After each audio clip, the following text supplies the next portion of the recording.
নমস্কার বন্ধুরা, ভারতীয় ফুডিজ চ্যানেলে আপনাকে স্বাগত। চিতল মাছের মুইটা আমাদের বাঙালিদের খুবই জনপ্রিয় একটি রেসিপি। তো চিতল মাছ কেটে কিভাবে সেই মুইটা প্রস্তুত করা হয়, আজকের ভিডিওতে আমি সেই জিনিসটাই দেখাবো। চিতল মাছকে কেটে তার দাগার অংশটিকে নিয়ে এই মুইটা প্রস্তুত করার সম্পূর্ণ পদ্ধতিটি দেখতে ভিডিওটির সাথে থাকুন। প্রথমে একটি বড় চিতল মাছকে অর্ধেক করে কেটে নেওয়া হলো। তারপরে দেখুন সেই চিতল মাছটাকে গাধা আর পেটি অংশ আলাদা করে নেওয়া হচ্ছে। এবার ওই গাধার অংশটিকে অল্প করে কেটে এই মুইটা এখান থেকে প্রস্তুত করা হবে।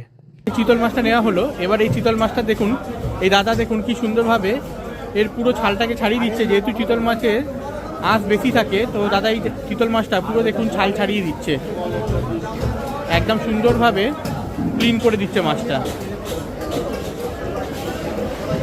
আর সুন্দরভাবে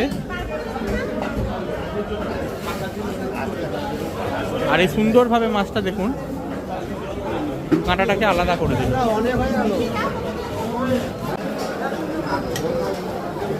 তো বন্ধুরা, আজকে আমরা রুনাচন্দ্রপুকুর বাজার ব্যারাকপুরে চলে এসেছি। আর দেখুন এই কাকা এই চিতল মাছটাকে কি সুন্দরভাবে গাদা থেকে মুইটা বের করে দিচ্ছে। আমরা শুনেছি চিতল মাছের জনপ্রিয় একটি রেসিপি হচ্ছে চিতল মাছের মুইঠা। এই কাকা দেখুন কি সুন্দর একটি চামচের মাধ্যমে গাধার অংশ থেকে মুইঠা বের করছে। দেখুন কি সুন্দর পদ্ধতিতে দেখুন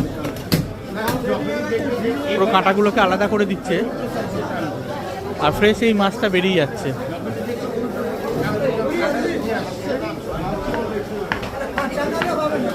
এই চামচের মাধ্যমে কি অসাধারণ স্কিলে এই দাদা দেখুন পুরো মাছটাকে খালের সাথে আলাদা করে দিচ্ছে। এবার এই যে মাছটা পড়ে রাখছে এখানে, এটা দিয়েই হবে চিতল মাছের বিখ্যাত সেই মুইঠা রেসিপি। আপনারা যারা চিতল মাছ খান, চিতল মাছের মুইঠা নেন, তো আপনারা দেখুন যে কী করে এই মুইঠা প্রস্তুত করা হয় মাছ থেকে। আপনারা হয়তো অনেকেই বুঝতে পারেন না যে মাছটা স্ম্যাশ কী করে হয়। তো এইভাবেই চিতল মাছের গাধা অংশটাকে নিয়ে একটি চামচের অংশ থেকে এরকমভাবে চেঁচে নিয়ে মাছটাকে নেওয়া হয়, যেখানে কাঁটাটা আলাদা হয় আর ছালটাও আলাদা হয়ে যায়।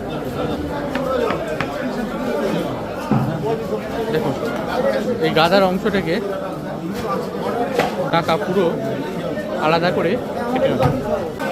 তো আপনারাও যারা মাছ নিতে চান চিতল মাছের মুইটা খাওয়ার জন্য, এই গাধার অংশ নিয়ে এরকমভাবেই মুইটার জন্য প্রিপারেশান করে নিতে পারেন।